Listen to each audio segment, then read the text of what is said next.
ಕೆಲಸ ಮಾಡದಿದ್ರೆ ಮಾಜಿಗಳಾಗ್ತೀರಾ ಪದಾಧಿಕಾರಿಗಳಿಗೆ ಕೆಪಿಸಿಸಿ ಅಧ್ಯಕ್ಷ ಡಿಕೆಶಿ ಖಡಕ್ ಎಚ್ಚರಿಕೆ. ಕಾಂಗ್ರೆಸ್ 100 ಸ್ಥಾನವೂ ಗೆಲ್ಲಲ್ಲ, 40 ಸ್ಥಾನ ಕೂಡ ದಾಟಲ್ಲ ಎಂದ ವಿಜಯೇಂದ್ರ. ಕಾಂಗ್ರೆಸ್ ಪಕ್ಷ ಚಿನ್ನದ ಮೊಟ್ಟೆ ಇಡುವ ಕೋಳಿ ಅಂತ ಹೇಳಿದ್ಯಾರು? ಇದೆಲ್ಲವನ್ನ ನೋಡೋಣ ಲೋಕದಂಗಲ್ ನ್ಯೂಸ್ ಟಾಪ್ 9 ನಲ್ಲಿ. 20 ಸ್ಥಾನ ಗೆಲ್ಲೋಕೆ ಭಾರಿ ರಣತಂತ್ರಗಳನ್ನೇ ಹೆಣಿತಾ ಇರುವ ಕಾಂಗ್ರೆಸ್ ನಿನ್ನೆ ಇಡೀ ದಿನ ಮ್ಯಾರಥಾನ್ ಸಭೆ ನಡೆಸಿತು. ಸಿಎಂ ಸಿದ್ದರಾಮಯ್ಯ, ಡಿಸಿಎಂ ಡಿಕೆ ಶಿವಕುಮಾರ್ ನೇತೃತ್ವದಲ್ಲಿ ಕೆಪಿಸಿಸಿ ಕಚೇರಿಯ ಭಾರತ ಜೋಡೋ ಭವನದಲ್ಲಿ ಸಭೆ ನಡೆಸಲಾಯಿತು.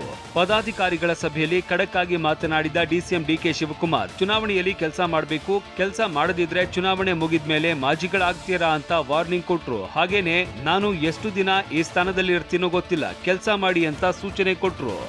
ನೂತನವಾಗಿ ಆಯ್ಕೆಯಾಗಿರಂತ ನಮ್ಮ ಕಾರ್ಯಾಧ್ಯಕ್ಷಗಳಿಗೆ ಮತ್ತು ಪದಾಧಿಕಾರಿಗಳಿಗೆ ಹೇಳೋದಿಷ್ಟೇ, ನಿಮ್ಮ ನಿಷ್ಠೆ, ಪ್ರಾಮಾಣಿಕೆ, ಜವಾಬ್ದಾರಿ ಬರೀ ವಿಸಿಟಿಂಗ್ ಕಾರ್ಡ್ ಇಟ್ಕೊಂಡಾದರೆ ನೀವು ಹೋಗಿ ಟೈಮ್ ಕೊಟ್ಟಂತ ಜವಾಬ್ದಾರಿ ಕೆಲಸ ನೀವು ನಿರ್ವಹಿಸಲಿಲ್ಲ ಅಂತಂದ್ರೆ ಎಲೆಕ್ಷನ್ ಆದ್ಮೇಲೆ ನೀವೆಲ್ಲ ನೀವು ಪೋಷಕರಾಗಲು ಕಾಯುತ್ತಿದ್ದೀರಾ? ಚಿಂತಿಸದಿರಿ. ಓಯಾಸಿಸ್ ಫರ್ಟಿಲಿಟಿ 90,000 ದಂಪತಿಗಳ ಜೀವನದಲ್ಲಿ ಸಂತೋಷವನ್ನು ತಂದಿದೆ. 7825893601ಗೆ ಕರೆ ಮಾಡಿ ಅತ್ಯದ್ಭುತ ರಿಯಾಯಿತಿ ಪಡೆಯಿರಿ ಹಾಗೂ ಎಲ್ಲರಿಗೂ ಗುಡ್ ನ್ಯೂಸ್ ಕೊಡಿ.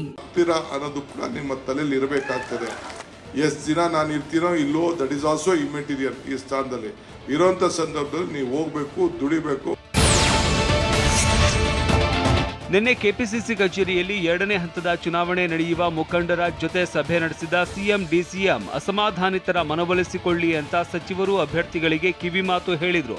ಎಲ್ಲರನ್ನ ಒಟ್ಟಾಗಿ ಕರೆದುಕೊಂಡು ಹೋಗಿ ವಿರೋಧ ಕಟ್ಟಿಕೊಳ್ಳಬೇಡಿ, ವೈಮನಸ್ಸು ಬಿಟ್ಟು ಸಮಾವೇಶ ಆಯೋಜಿಸಿ ಪ್ರಚಾರ ಮಾಡಿ ಹೆಚ್ಚು ಜನರಿಗೆ ಗ್ಯಾರಂಟಿ ತಲುಪುವಂತೆ ನೋಡಿಕೊಳ್ಳಿ ಅಂತ ಸಲಹೆ ಕೊಟ್ಟಿದ್ದಾರೆ. ಆಪರೇಷನ್ ಹಸ್ತ ಚುರುಕುಗೊಳಿಸಿ ಅಂತ 2ನೇ ಹಂತದ 14 ಕ್ಷೇತ್ರಗಳ ಮುಖಂಡರಿಗೆ ಸಿಎಂ ಡಿಸಿಎಂ ಸೂಚನೆ ಕೊಟ್ಟಿದ್ದಾರೆ.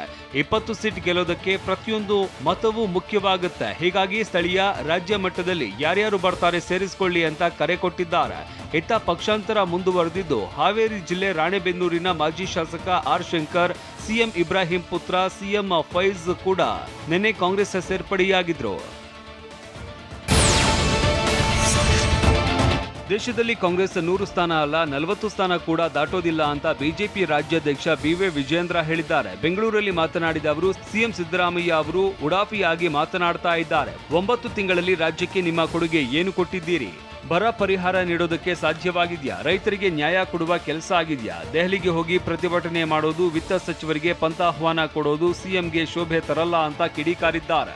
ನಿಮ್ಮ ಪಳ್ಳು ಭರವಸೆ ನಾನು ನೋಡ್ತಾ ಇದ್ದೆ. ತಮ್ಮ ಪ್ರಣಾಳಿಕೆ ಹತಾಶರಾಗಿ ಪ್ರಣಾಳಿಕೆಯನ್ನು ಬಿಡುಗಡೆ ಮಾಡಿದ್ದಾರೆ ಅಂತೇಳಿ ಗೋಚರ ಆಗ್ತಾ ಇದೆ. ನಿಮ್ಮ ಈ ಪಳ್ಳು ಭರವಸೆಗೆ ರಾಜ್ಯದ ಮತದಾರರು ಮಾರು ಹೋಗೋದಿಲ್ಲ. ರಾಜ್ಯದ ಮತದಾರರಿಗೆ ಸ್ಪಷ್ಟತೆ ಇದೆ. ಇವತ್ತು ಬರೆದಿಡ್ಕೊಂಡು ನಾನು ಹೇಳ್ತಾ ಇದ್ದೇನೆ, ಕಾಂಗ್ರೆಸ್ ಪಕ್ಷ ಇವತ್ತೇನು ಹಾರಾಡ್ತಿದ್ದ ರಾಜ್ಯದಲ್ಲ, ದೇಶದಲ್ಲಿ 100-200 ಬಗ್ಗೆ ಮಾತನಾಡ್ತಲ್ಲ. ಕಾಂಗ್ರೆಸ್ ಪಕ್ಷ 40 ಸೀಟು ಕೂಡ ದಾಟೋದಿಲ್ಲ. ಕಾಂಗ್ರೆಸ್ ಹತಾಶೆಯಾಗಿ ಪ್ರಣಾಳಿಕೆ ಬಿಡುಗಡೆ ಮಾಡಿದೆ. 5 ಗ್ಯಾರಂಟಿ ಉಪಯೋಗ ಆಗಲ್ಲ ಅನ್ನೋದು ಗೊತ್ತಾಗಿ ಈಗ ಹೊಸ ರೀತಿಯಲ್ಲಿ ಪೊಳ್ಳು ಭರವಸೆ ನೀಡಿದ್ದಾರೆ ಅಂತ ವಿಜಯೇಂದ್ರ ವಾಗ್ದಾಳಿ ನಡೆಸಿದ್ದಾರೆ. ಇದಕ್ಕೆಲ್ಲ ಜನ ಮರುಳಾಗಲ್ಲ, ಜನರಿಗೆ ಸ್ಪಷ್ಟತೆ ಇದೆ. ನಿಮ್ಮ ಪ್ರಧಾನಿ ಅಭ್ಯರ್ಥಿ ಯಾರು? ಮೋದಿಗೆ ಎದುರಾಗಿ ನಿಲ್ಲುವ ಯಾವ ಫೇಸ್ ಇದೆ ಅಂತ ವಿಜಯೇಂದ್ರ ಪ್ರಶ್ನಿಸಿದ್ದಾರೆ. ನಾನು ರಾಜ್ಯದ ಮುಖ್ಯಮಂತ್ರಿಗಳಿಗೆ ಕೇಳ್ತೇನೆ, ಯಾರಿದ್ದಾರೆ ನಿಮಗೆ ಪ್ರಧಾನಮಂತ್ರಿ ಅಭ್ಯರ್ಥಿ? INDA ಕೂಟದಿಂದ ಪ್ರಧಾನಮಂತ್ರಿ ನರೇಂದ್ರ ಮೋದಿಜಿಯವರ ಸರಿಸಾಟಿ ಆಗ್ತಕ್ಕಂಥ ಒಂದು ಮುಖ ತೋರಿಸಿ ನಿಮ್ಮ INDA ಕೂಟದಲ್ಲಿ. ಯಾವ ಕೇಂದ್ರದಲ್ಲಿ ಸರ್ಕಾರ ಹಗಲುಗನಸು ಕಾಣ್ತಾ ಇದ್ದಾರೆ ಕಾಂಗ್ರೆಸ್ನವರು?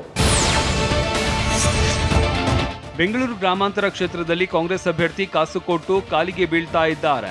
25 ವೋಟ್ ಇದ್ರೂ ಮನೆಗೆ ಹೋಗಿ ಗೋಗರಿತಾ ಇದ್ದಾರೆ ಅಂತ ಮಾಜಿ ಸಿಎಂ ಕುಮಾರಸ್ವಾಮಿ ಲೇವಡಿ ಮಾಡಿದ್ದಾರೆ. ಗ್ಯಾರಂಟಿ ಯೋಜನೆಗಳ ಕುರಿತು ಪ್ರತಿಕ್ರಿಯಿಸಿರುವ HDK, ಅದಕ್ಕಾಗಿ ಎಷ್ಟು ಸಾಲ ಮಾಡಿದ್ದೀರಿ? 2.52 ಲಕ್ಷ ಕೋಟಿ ಸಾಲ ಮಾಡಿದ್ದಾರೆ. ಈಗ ಸಾಲ ಮಾಡಿ ಜನರ ಮೇಲೆ ಹಾಕ್ತಾ ಇದ್ದಾರೆ ಅಂತ ಕುಮಾರಸ್ವಾಮಿ ಆರೋಪಿಸಿದ್ದಾರೆ. ರಾಜ್ಯದ ಪ್ರಣಾಳಿಕೆ ನುಡಿದಂತೆ ನಡೆದಿದ್ದೇವೆ ಅಂತ ಹೇಳ್ತಾರಲ್ವೇ, ನಾನು ಅದನ್ನೇ ಹೇಳಿದ್ದು.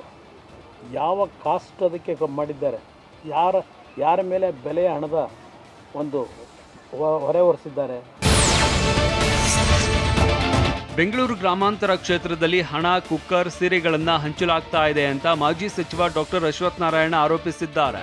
ನಿನ್ನೆ ಬಿಜೆಪಿ ಜೆಡಿಎಸ್ ಸಮನ್ವಯ ಸಮಿತಿ ಸಭೆ ಬಳಿಕ ಮಾತನಾಡಿದ ಅವರು, ಡಿಕೆ ಬ್ರದರ್ಸ್ ಲೀಡರ್ಸ್ಗಳನ್ನ ಬುಕಿಂಗ್ ಮಾಡ್ತಾ ಇದ್ದಾರೆ. ಹಣ ಹಂಚಿಕೆ ಕುರಿತು ನಾವು ಕಂಪ್ಲೇಂಟ್ ಕೊಡ್ತೇವೆ ಅಂತ ಹೇಳಿದ್ದಾರೆ. ಈಗ ಹಣವನ್ನು ಭಾಳಷ್ಟು ಹಂಚಿಕೆ ಆಗ್ತಿದೆ. ಕುಕ್ಕರ್ ಕೂಗ್ತಿದೆ, ಸೀರೆಗಳು ಹಂಚಿಕೆ ಆಗ್ತಿರುತ್ತೆ, ಕೂಪನ್ಗಳು ಹೋಗ್ತಾ ಇರುತ್ತೆ. ಈ ರೀತಿ ಏನೇನೋ ಪ್ರಯತ್ನಗಳನ್ನು ಮಾಡ್ತಿದ್ದಾರೆ.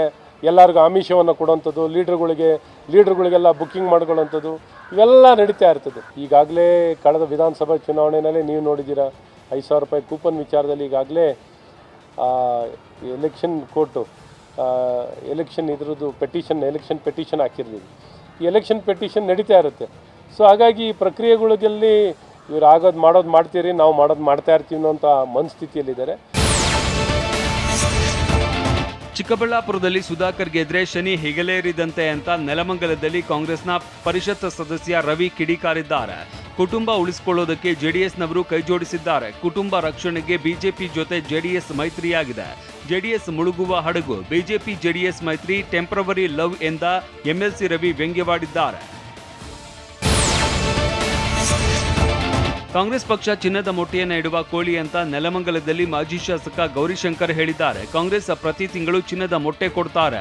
ಆ ಕೋಳಿ ಕೊಯ್ದರೆ ಕೋಳಿನೂ ಇಲ್ಲ, ಮೊಟ್ಟೆನೂ ಇಲ್ಲ. ದಯವಿಟ್ಟು ಚಿನ್ನದ ಮೊಟ್ಟೆ ಕೊಡುವ ಕೋಳಿ ಸಾಕಿ ಅಂತ ಕಾಂಗ್ರೆಸ್ ಸರ್ಕಾರದ ಗ್ಯಾರಂಟಿಗಳನ್ನ ಚಿನ್ನದ ಮೊಟ್ಟೆಗೆ ಹೋಲಿಸಿದ್ದಾರೆ.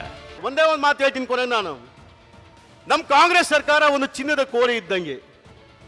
ಚಿನ್ನದ ಕೋಳಿ ಪ್ರತಿ ತಿಂಗಳು ಚಿನ್ನದ ಮೊಟ್ಟೆ ಕೊಡ್ತಾ ಐತೆ. ಇಸ್ಕರಿ ಮನೇಲಿ ಮಡಿಕರಿ ಹಂಗಂತ ಹೇಳ್ಬಿಟ್ಟು ನೀವು ಕೋಳಿನ ಕೊಯ್ದು ಬಿಟ್ರೆ ಕೋಳಿನೂ ಇಲ್ಲ, ಮೊಟ್ಟೆನೂ ಇಲ್ಲ. ಅಂದ್ರೆ ಕೋಳಿ, ಚಿನ್ನದ ಕೋಳಿ ಅಂದ್ರೆ ಯಾವುದು?